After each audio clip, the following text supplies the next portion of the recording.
5, 4, 3, 2, 1, 0, and liftoff. Hello, people. Welcome to my 65th episode of my podcast with Network Marketing to the Moon. Today, I think we have the most special guest that you can want on a network marketing podcast. He's my mentor. I learned everything from him. If I'm here where I am today with my team, it's thanks to him. And ladies and gentlemen, welcome, Eric Worre. My friend, how are you? I'm very good. How are you? I'm good. I'm glad you were able to come to Las Vegas and we could do this in my studio. Absolutely. It may be a different environment than your normal podcast, but it's good to spend some time with you. Yes. Also for me. And I must admit, it's kind of strange to be host in your studio, but No problem. I'm getting used to it. When you suggested it, I was like, that's a great idea. Let's do it. Absolutely. So Eric, we just spent 3-4 days together at GoPro. It was an amazing event. Appreciated a lot. I came here with a team of 25 people. They are all fired up and ready to rock 2025. And in this podcast, I would like to cover 3 time frames. Okay, I want to bring you a bit back in your past, where you're going to share with us some stuff maybe that nobody has heard so far.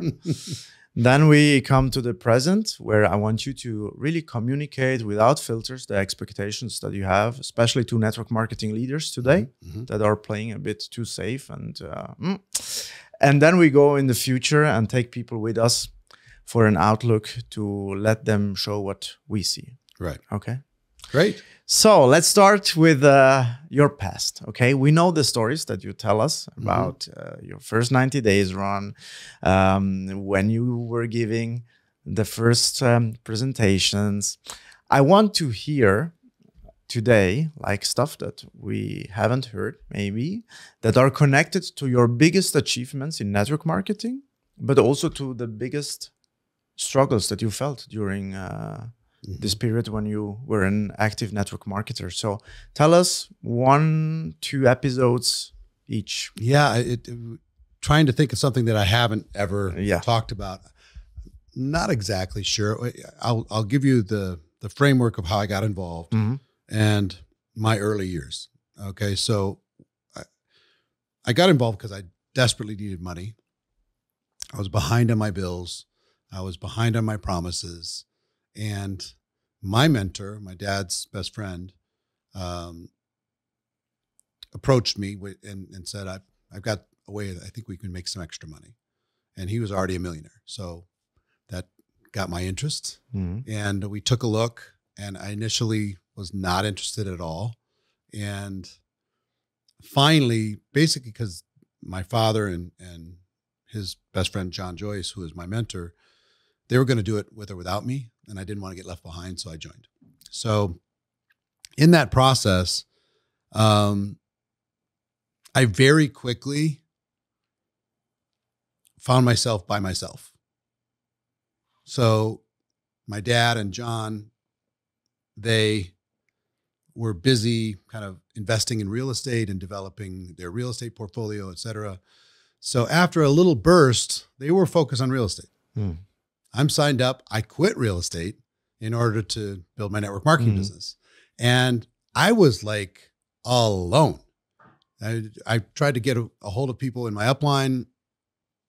They had no time for me at all.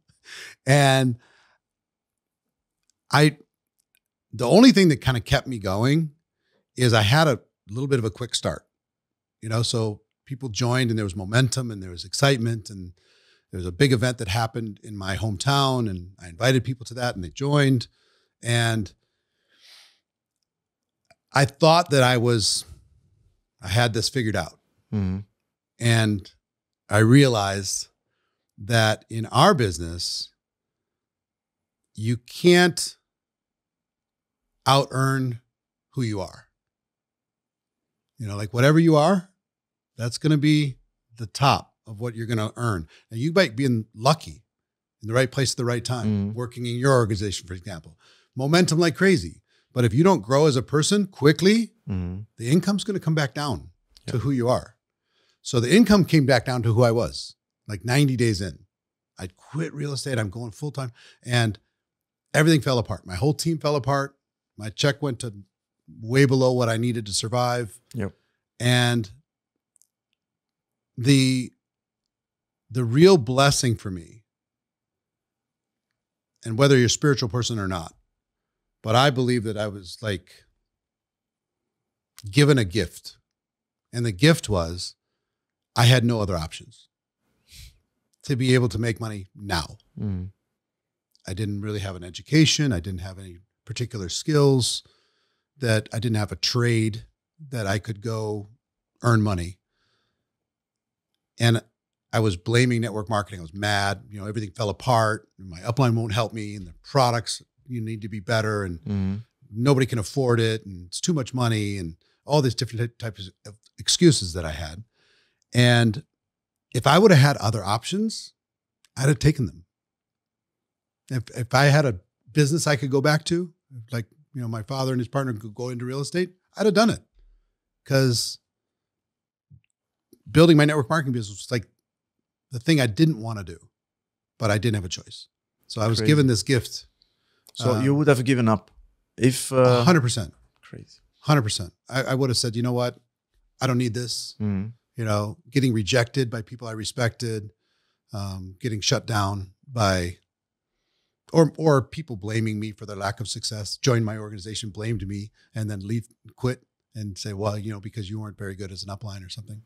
I would have said, I don't need this. I will just do something else. But I really had nowhere to go. So that was probably the biggest gift, is not having somewhere to go. Okay. And being able to make enough money to survive until I finally made the decision to be a professional, which took 3.5 years. I was trying to get lucky for the whole 3.5. I was looking for the magical system or something. Yeah. Or the person that was just going to take off. They kept telling me I'm one recruit away from a total breakthrough. I'm like, well, I keep going through them. When are they going to show up and finally start doing more than I do? Yeah. But the truth is, it took that a period of time for me to grow. And network marketing will cause you to it'll push you into personal development. Yeah. And it'll reward personal development really fast. Absolutely. Yeah. I mean, I see this so often also in our team in general, in network marketing. People are just not willing to hang around enough to make this growth that it's needed, because not everybody was an entrepreneur before they started with network marketing. Yeah. I think being an entrepreneur is one of the most difficult things, because it requires experience. It's difficult to teach entrepreneurship. Right. You need to make your mistakes. You need to learn from specific circumstances, and then you become the person. And people just are not willing to do this. Well, if they have options, yeah, if they have other doors they can walk through, they'll take them. Because this is emotional business. The one thing that people don't tell you is how emotional this is. And you strike me as kind of a stoic, stable, but I'll bet you've had emotional moments too. Yeah. That you've had to kind of manage. Of course. If somebody's an accountant working for a boss, it's not emotional. If they're working customer service for some company, it's not emotional. They just come in, provide their service, do their thing, and go home. Here, it's 24/7. You're being judged. You're being measured. You're being weighed. Are you valuable? Are you not? I remember a trainer saying, your paycheck is a direct reflection of how much value you're bringing to your organization. Yep. Your paycheck is your scorecard.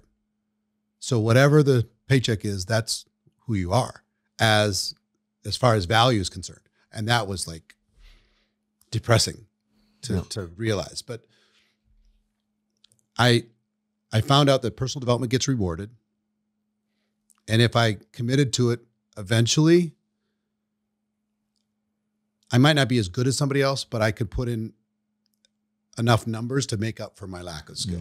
And eventually I trusted that I would find a place in network marketing. Eventually I did. Okay, great. Yeah. Tell us a bit about your biggest achievements. what year it was, because I want to understand, you know, to figure out a bit also what you have done in the past. I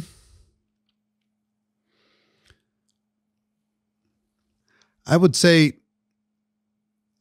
being willing to rebuild when other people weren't. When things fell apart, I had the capacity and the willingness to do it again. After I got over my disappointment the first time everything fell apart, I just said, you know what? I'm going to rebuild a brick at a time, whatever I have to do. I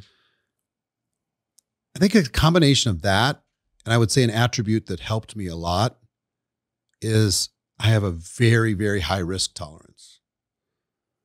And I always have for some reason. I don't know why, but I'll take risks that other people won't take. I'll book a meeting room not knowing how I'm going to fill it. I'll book a hotel convention space without knowing how I'm going to fill it. As a distributor, I remember I booked the Baltimore Arena, and I booked Tony Robbins to come speak. And at the time it was like $65,000 plus a jet. And say I'm going to do it, and I'm going to fill it up, which I did. I booked the Louisiana Superdome the day before our company convention that was in the convention center. I rented the Superdome just for my team for the day before. We were going to just do a training, right? So willing to do outrageous, crazy things that other people weren't willing to do. I was willing to be unreasonable in my expectations. And it's the reason why, like the Jeff Bezos of the world, the Elon Musks of the world, I admire because of their tolerance for other people's opinions and their tolerance for taking risks and reinvesting things back into their growth. So combination of those things, one of them being a risk tolerance and the other one being I was willing to work hard in addition to that risk tolerance in order to be able to get the reward. I had faith that it was going to show up eventually. And it took longer than I wanted, but I started lower than most people start. I started as a minimum wage type of a person and eventually learned how to become, you know, if I become a 6-figure person, I'll be able to earn that money. If I become a 7-figure person, I'll be able to earn that money. So doing crazy things, having a big risk tolerance, and like this house, like the studio, like all the different things that we've done, we did it before we were ready. We did it before it made sense financially. Yeah. You know? I feel you. Yeah. I think this is very important, but people, as I said, they are playing too small, they are playing too safe, and they can get only what they are willing to take the risks. That's I absolutely see that. You spoke about 6-figure, 7-figure. What do you think is the secret to stay a 7-figure earner in our industry? It's funny. I've helped approximately, if I were to guess, over 1,000 people to earn 7 figures at least once. Now, not all of them stayed committed to becoming a 7-figure earner. Okay. So a 7-figure person. So they had the money for a while, but then it came back down to the person that they were, right? So for me, one of the other attributes, and it ties into the secret for top earners, is staying mentally in day one thinking, staying mentally in fresh, new,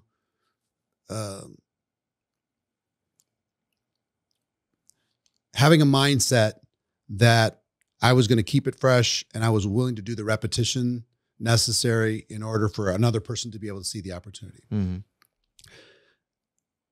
addition to day one thinking and fresh thinking, I realized that other people were the key to me unlocking my future. I could, even though I started when I was in my 20s, I could take somebody who's 40 years old and had 15 years experience on me, and I could find a way to get around them, and I could pull all of their knowledge back to 25. And in network marketing, you can get, if you're hungry enough, you'll get the attention of somebody who knows how to do what you want to do. So I found a way to serve people who were not in my upline, people who were crossline, people who I admired from a distance. Mm-hmm. I found a way to get around them, and I soaked it up. I mean, a story I tell is the top earner in the company I was in Minneapolis, Minnesota, which is frozen country in the United States. And about a 12-hour drive away is Detroit, Michigan. And he was going to be spending a week in Michigan. And I desperately wanted to learn from him. So I said, he's like 25 generations above me. He was never going to earn income on me. I said, can I just come shadow you, just follow you, take notes? And he agreed. So I drove the 12 hours. I couldn't afford the hotel. I slept in my car. And every morning I would just be in the lobby waiting for him to come down from his hotel room. And I watched him. I studied. I paid attention. And I learned how to collect great ideas from really smart people. Mm. If somebody was really, really good at finding prospects, I would learn from them. And maybe they weren't good at other things, but they were good at that thing. And I build my playbook. So I guess a high level of awareness, a humble attitude to be able to learn, not think that I had it all figured out. Mm. And I wouldn't compare myself to other people who were doing less than me. I would always compare myself to people who were doing more than me. Mm. And I was okay to deal with that burn, to want to earn my way into the next group. Mm. So ultimately, I will say, and it's part of what I've noticed in the past, and I will say it's still applicable in the present and in the future, is if you decide to really become a professional, you have to be constantly evolving yourself. You need to raise your level of intensity, your passion, which was hard for me. Mm-hmm. I had to have my own brand of passion because I'm introverted by nature. So I had to really work on showing up and being present in other people, even though it would drain my energy like crazy. Mm. But you take the passion, you raise it up, and then you have just a crazy work ethic. Mm. Okay. If you do that and you're constantly improving, getting better every single day, that's going to put you on a path to be able to keep the money that you're earning. You just have to keep getting better though. Mm. The moment you stop growing, it all starts to fall apart. You don't feel it falling apart right away. Mm. And I've watched person after person after person after person fall apart. Mm. And maybe one other thing, I was willing to outlast everybody. I was going to be at that convention. I was going to be at the next one. Mm. Are you? If you're not, fine. I outlasted you. Yeah. Next one, I'm going to be at the next one. I'm going to outlast you again. So even though I wasn't particularly great, I wasn't going to be denied. Interesting. So I think that's true. There's a level of obsession for most top earners. Mm. When they get to 7 figures, they don't view it that they've arrived. They view it that they're just starting. Mm. That's the difference. Yep. Others that when they feel like they've arrived, they start to fall back almost immediately. Mm. Good. Yeah. Which was your best year in network marketing? And was it planned to be the best year, or was it like a consequence of the previous years? Best was probably 2.3 million or something. Okay. I think that was probably the best. I made between 15 and 20 million as a distributor. Mm-hmm. So you've done much better than me. Just getting started. I think you kind of, for me, it was grind. I did my first 90-day run, changed everything, kind of grind at a higher level, grind. Mm. And then there was another burst, or the company took off, or they launched a new product, or there was a new country and I got a new line going, and then boom, it would go up again, then grind, put it together, figure it out, develop myself. And then another thing would pop. I mean, it just always did. So I would love to tell you it just looks like this, just, you know, straight up and to the right, but it doesn't. It has for you and many people on your team, which is fantastic. But you know what I've been telling you, of course, for 2 years, prepare. If there is a correction, you'll be ready, you know, and there just kind of must be at some point, some kind of consolidation of skills as your organization grows. And I'm proud of you for the fact that you've kept that a focus through the growth, because a lot of organizations don't have the discipline to do that. Yeah. You know, they just think that they're geniuses and everybody starts being, you know, lets their ego get involved. And when it doesn't work, they blame other people. But yeah, so I would just say that it was a series of peaks and valleys, opportunity and struggle, summertime and wintertime, like the seasons, it would just kind of go around. But I always kind of struggled at a higher level, struggled at a higher level. And I'm reinventing my business myself now. And I talked to a person from my team. He said, when does it get easier? I said, I don't think it does. I just think you have to get better. You know, and to wish for it to be easier so you can relax is the wrong thing. You need to develop more muscle, more strength in order to be able to go to the next stage. Amazing. Yeah. Thanks for sharing. You're welcome. So let's come back to now. Yeah. Okay. This is a Swiss podcast. Yes. We are in a zone of no one, so you can say whatever you want without filters. If you get the chance, and this is your chance, to say what your expectations are to the top leaders, to work on a common vision on something, what would it be? And where do you see also the missed opportunities that you see with your experience, but for some reason we don't, or we are not there yet? So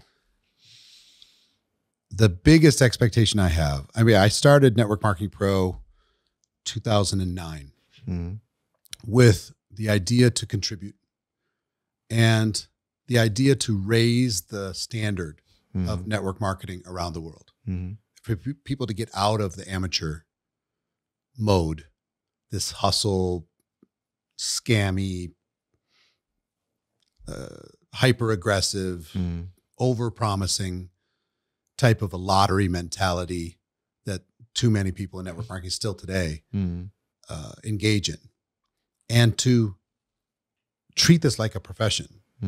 That's why I talk about network marketing, profession, not opportunity. It's a profession. It's a career path. This is something that you can really sink your teeth into and help a lot of people at the same time. But the biggest thing that frustrates me when I look at people around the world is they play so small. Just because you can start for 1,000 euros or 500 euros or whatever doesn't mean you need to treat it like that. You need to treat it like this is $1 million ATM machine that you can build and not only just take from, but your paycheck is going to be how many people you're helping. So I wish people would expand their vision. I wish people would think way bigger. Whatever you're thinking, it's double that and double it, double it and double it. You gotta, because if you can't see a bigger thing, you can't get there. So the vision's got to be just outrageously unrealistic and unreasonable for you to give yourself permission to go there. So too many people are playing small, and it's annoying. And I'll give you an example. Somebody starts making 6 figures a year, and they stop. They're like, I got my bills paid. I'm good. They stop, and they don't realize that they're already starting to go backwards. And when it all falls apart, they will never take responsibility. They'll just blame everybody else for the fact that it fell apart. So the first 6 figures is the hardest. Once you get that done, now you can multiply it. You've experienced that. You have some momentum. So if you're going to be involved at all, this will sound ridiculous to say, but if you're sharp, if you're smart, if you're even wish to be an entrepreneur and you get involved in this profession, you find a way to go full time, you can find a way to make $1 million a year. You really can. So the only thing stopping you is your mindset, your work ethic, right? And your passion. That's the only thing stopping you. So thinking bigger is the biggest one by far. Increasing your passion. Don't apologize for anything. Be loud, proud, what we're doing. Let other people have their opinions. You don't need to worry about that. And work when nobody's watching. You know, build when nobody's giving you a pat on the back. Be your own support system. Stop waiting for somebody else to show up and make you be successful. Make yourself be successful. So yeah, that if my expectation is for you to increase your thinking, you know, my expectation for all of my friends inside of the network marketing profession is to stop playing small. And I say that to myself as well. I've been playing small compared to what I can do. You know, so I have all my limiting beliefs and all my excuses and all that stuff. And I'm working hard to not accept those as reality, you know, push myself to something bigger. And I got to increase my energy and I got to create a support system around myself so I can do what I'm best at and not get distracted by things that I'm not great at, you know. I'm building a team like you're building a team, you know? So, yeah. What do you think? I mean, can we teach this? Can, when we sell the vision, the opportunity, when we sell, can we teach to a person from the beginning, hey, this is the real big thing that you can achieve? How can we map out somehow a plan to make people think bigger from the beginning so that they don't limit themselves? It really has to do with the leader's vision. If people are not taking action, they don't believe you. They don't believe your vision. They don't believe your story. They don't believe that it's going to work out. They don't believe it. That's why they're not taking action. If they believed it, even if they were afraid, they do it anyway. You know what I mean? If there was, you know, $1 million in gold on the other side of that door, but you got to go through that door, I have to convince you that it's real. You can't see it. So if you're not moving, if you're not going towards that door and through that door, then it's on me. So it all starts with a leader. And I don't care if you have, you know, I talk about it and if you follow my training, you know it.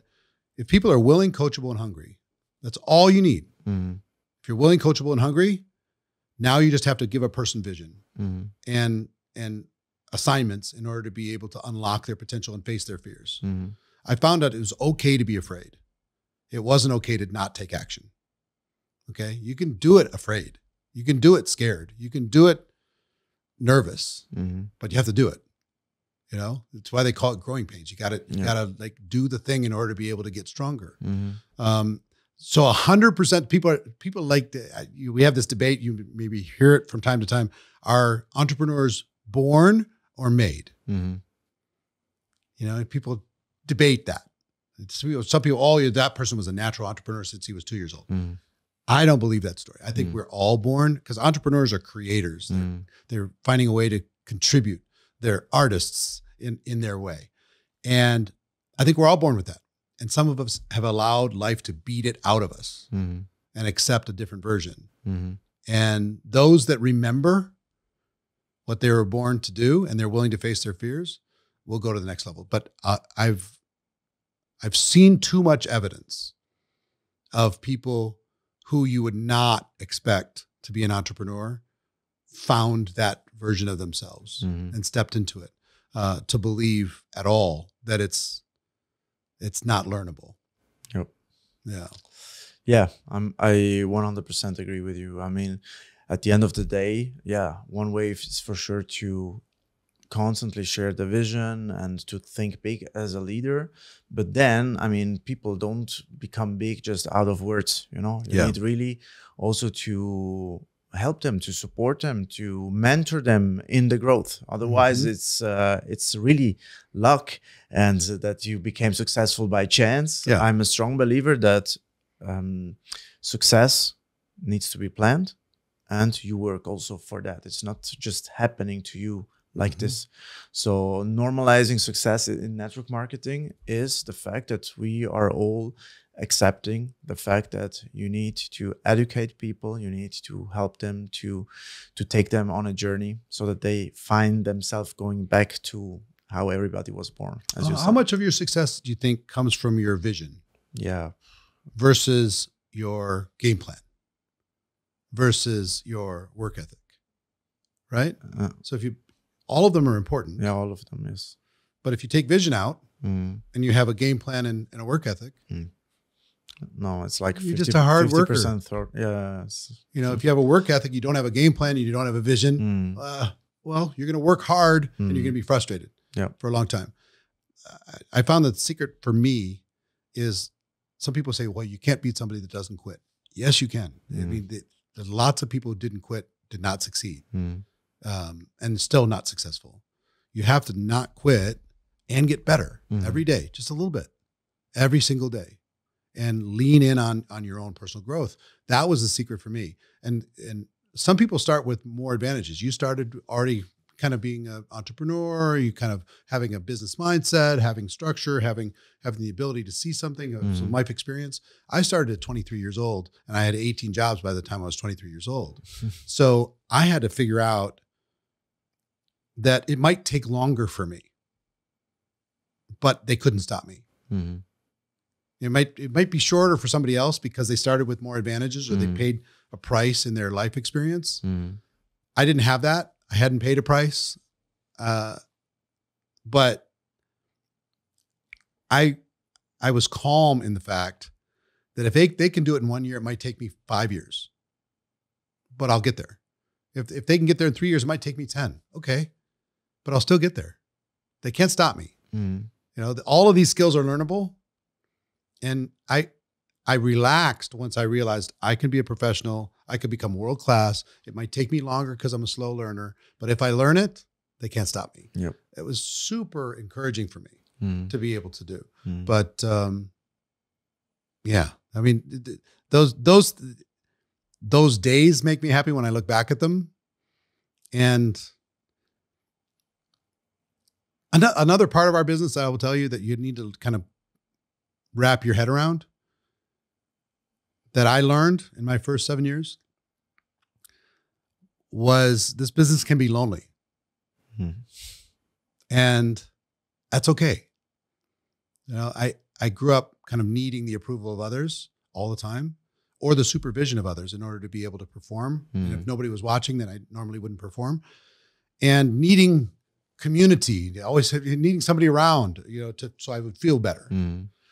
And I learned you build a business by yourself pretty much. And there's community times at your event. There's community connections and friendships.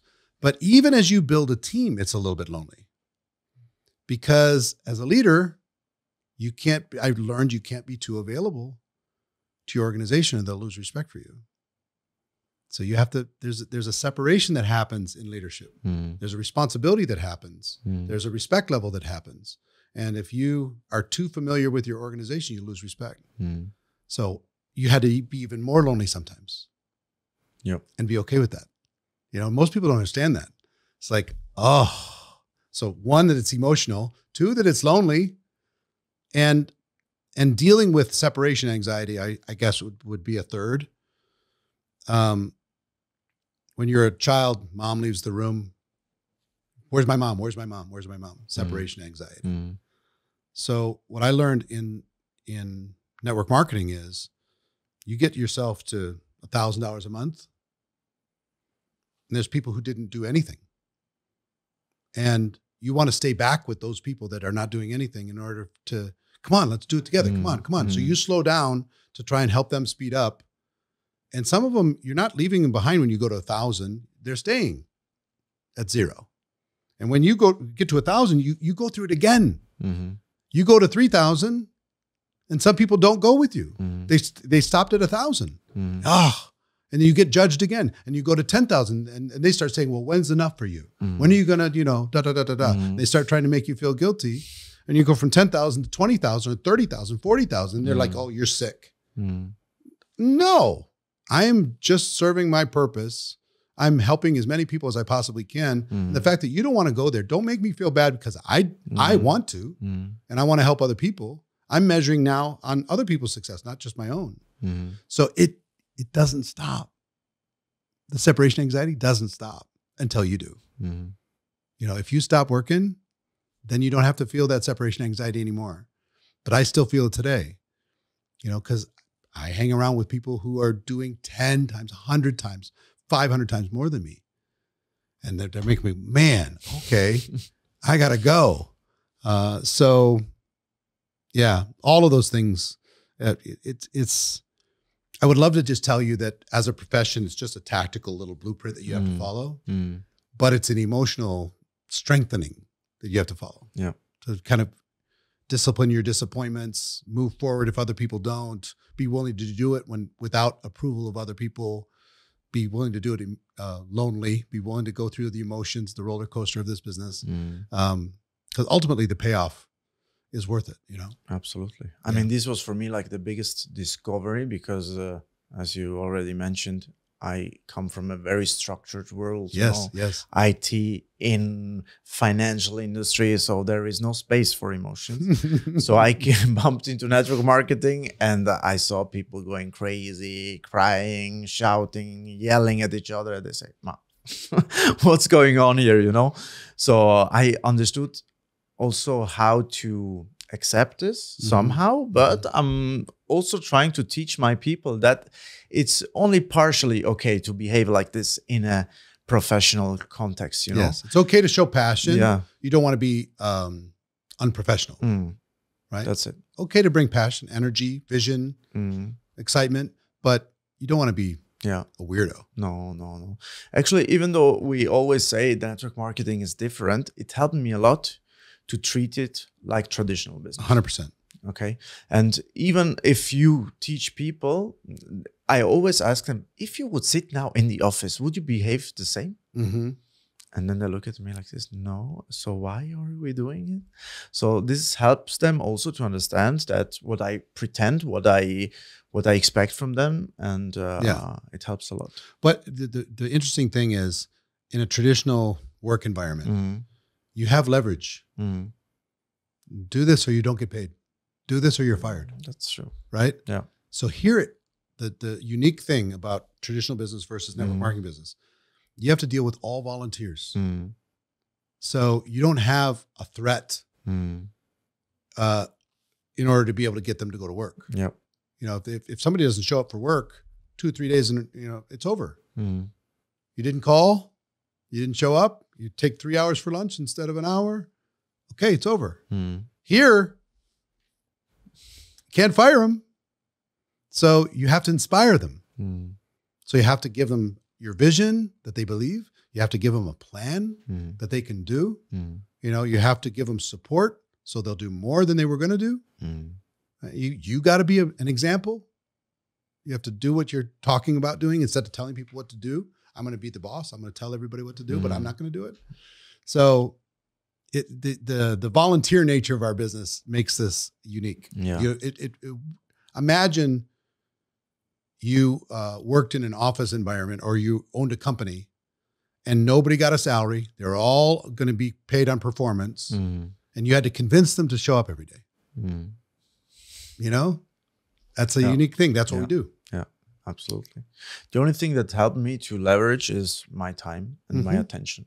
I mean, when you perform or when you tell me that you want to achieve something, I'm here 100%. You have my commitment, but you need to value my time. And when you don't value my time, I'm sorry, you can do it once, twice, but then willing, coachable, hungry. Yes. If they show that they're those 3 things, you can kind of give them unlimited time. Yeah. Right. And the goal is to help a person go from dependent to independent. And for every person, you should look them in the eye and say, my goal for you is that you become independent from me as quickly as possible. Do you agree that's a good goal? Yes. How long you want it to take? 3 months, 6 months, 9 months, a year? Fine. So long as you're willing, coachable, and hungry, And I'm going to find out that you are by giving you assignments, giving you tasks to do. And if you don't do them, I'm going to know you're not willing, coachable, and hungry. That's it. If you do them, I'll give you the next one. That's it. You know, lead by example. Great. So let's come to the last time frame, which is our future. Yeah. I love to talk about future. Yeah. I have a very clear vision about where network marketing is going, but of course I'm interested, and also our audience is interested in knowing, where do you see network marketing in the coming years, giving also the fact that some people are afraid or scared about what's going on. There are companies going out of this business model. So let me know.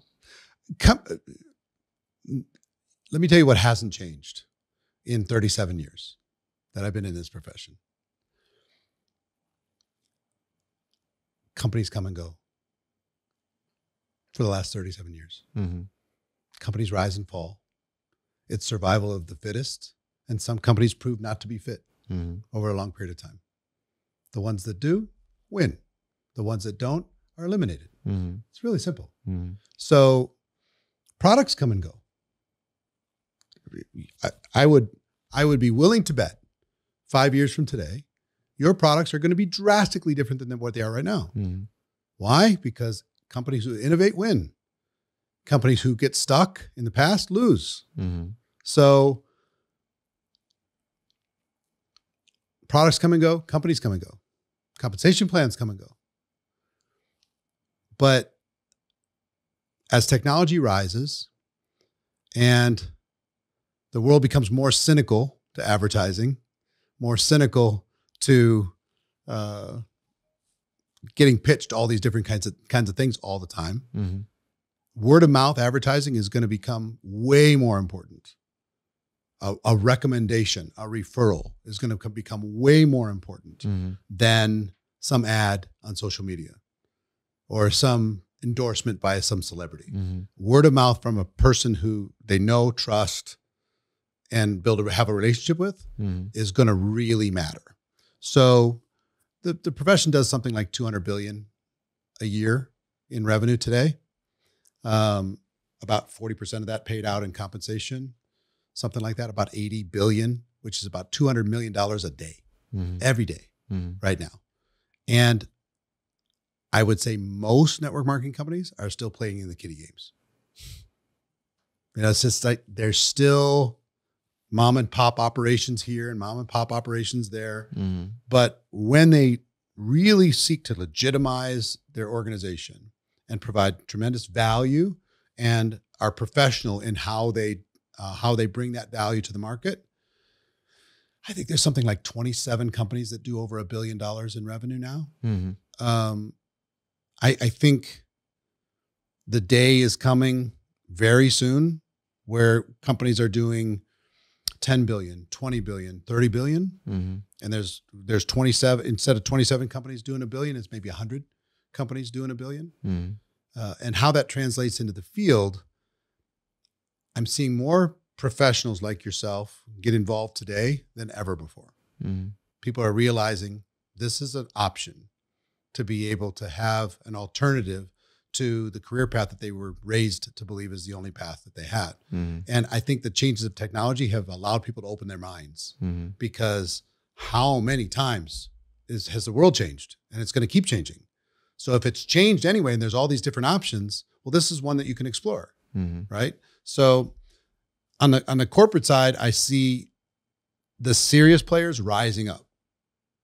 And on the field side, it's a matter of when somebody gets to $1 million a year, too many of them either let their ego get involved and feel like they've arrived and they stop doing what they did to get there.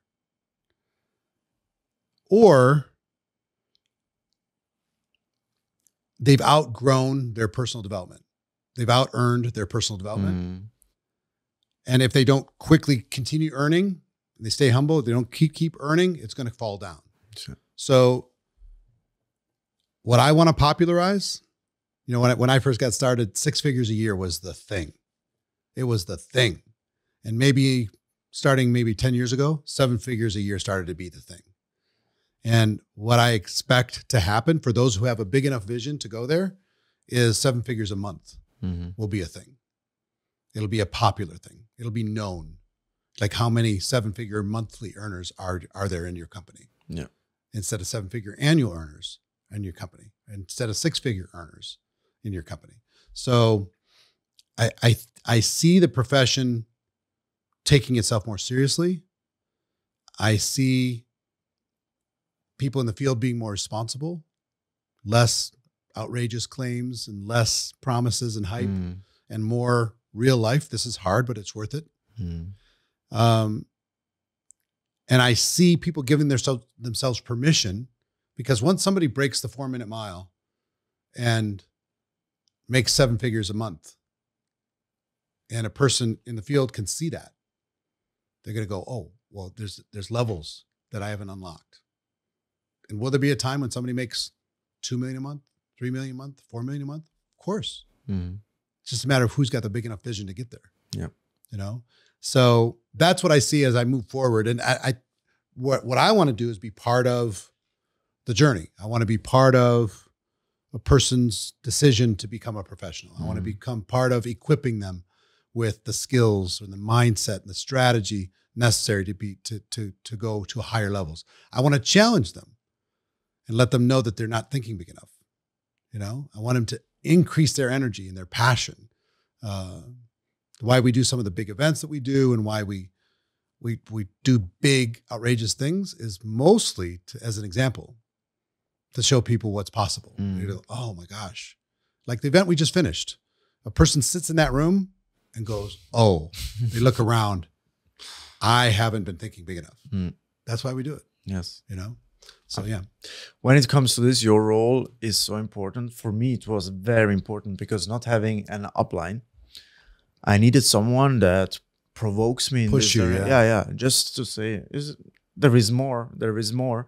So it's important to stay in this space, to stay all together, to see each other also more frequently, because then we can also measure, you know, if you don't put yourself out there and make yourself accountable, nothing is going to happen. Right. But to go out and say, I'm going to be the first 7-figure a month earner, this is something that is just as a gift to everybody who's watching you. Yes.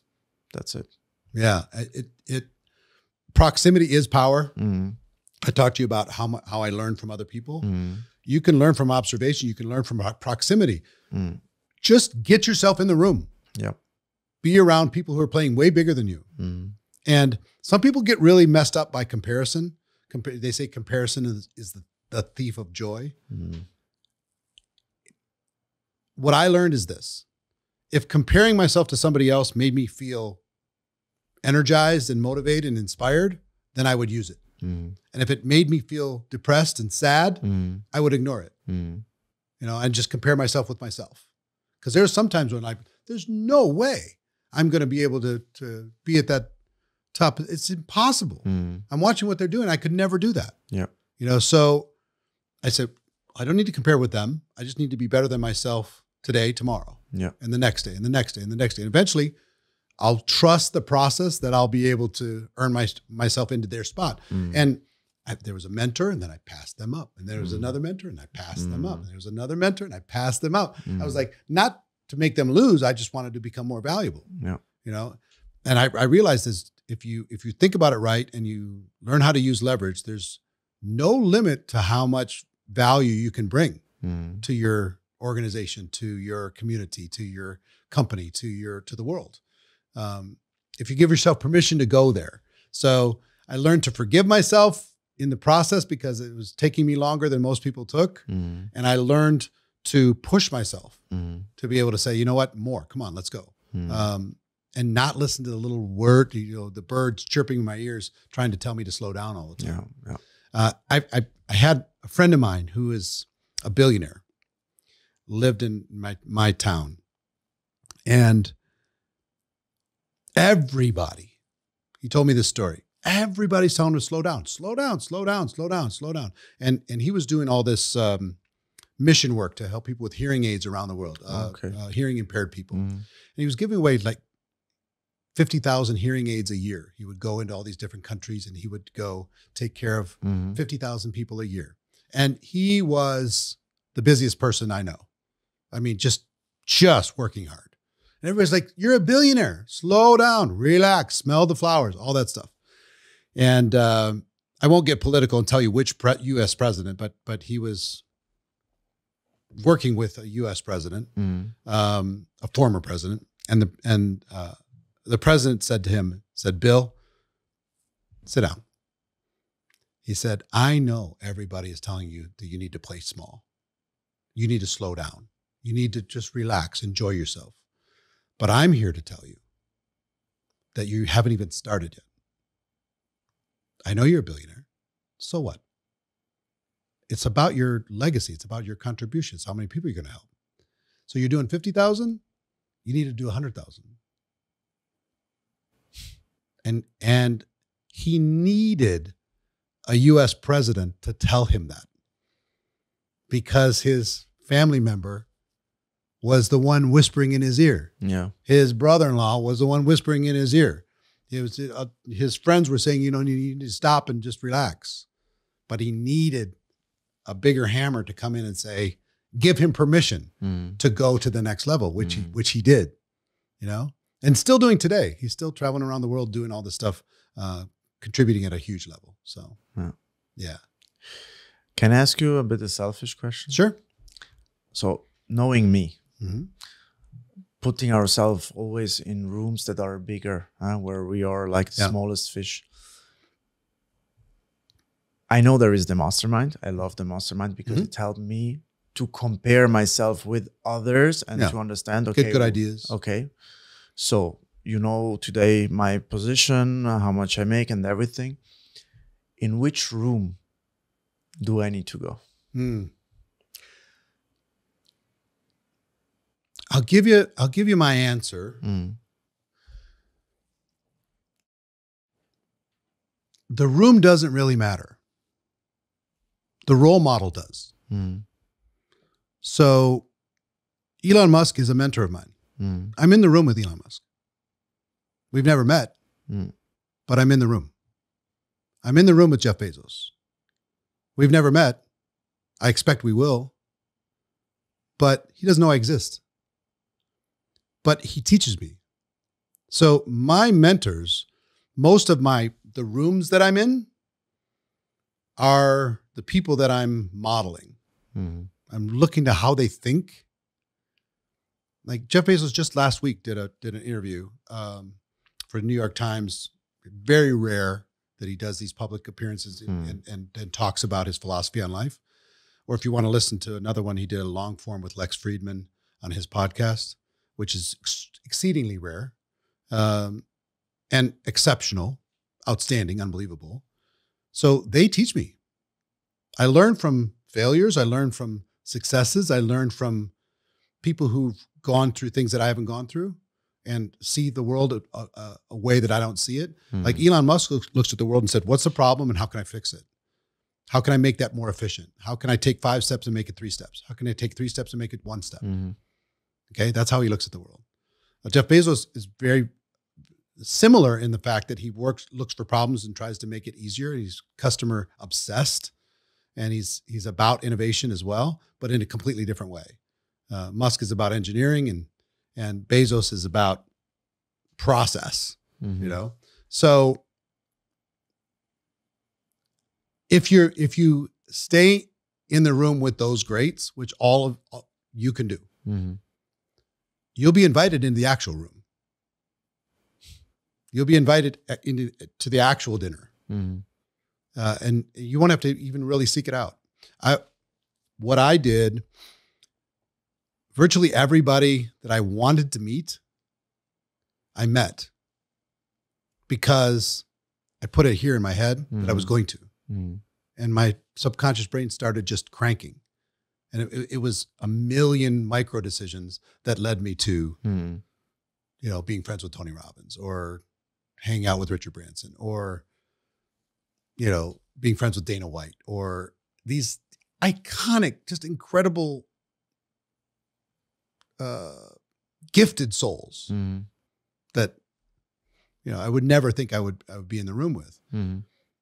But know this, the people you need to learn the most from are busy building their empire, and they're not going to hang out that much.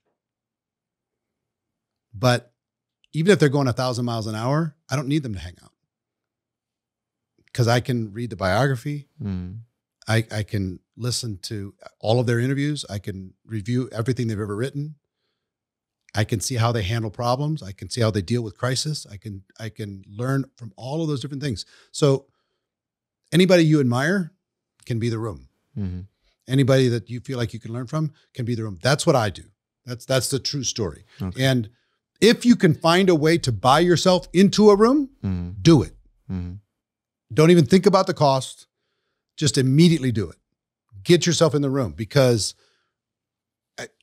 you don't think, how much you think I paid to spend 3 days with Jeff Bezos? A lot of money. It's 7 figures.